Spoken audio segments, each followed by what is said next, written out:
Welcome to Sweet Life Beat Life. We hope this video helps. You start by wiring Firebase into your app. Open your Flutter project and add Firebase core plus Cloud Firestore packages, then run Flutter pub-get. Next, create a Firebase project and register the Android or iOS app so you can download Google services, JSON or Google Service Info. Place them in the correct platform folders. Once done, initialize Firebase in main.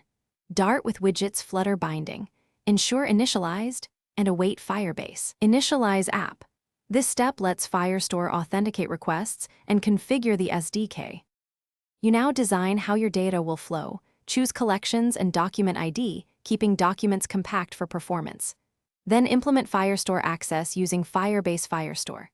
Instance, use collection name, doc ID, and call set, update, delete, or add for new items.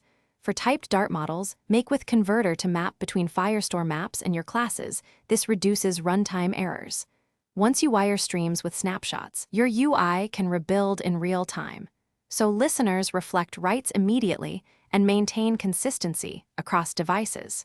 You finish by securing and optimizing the app.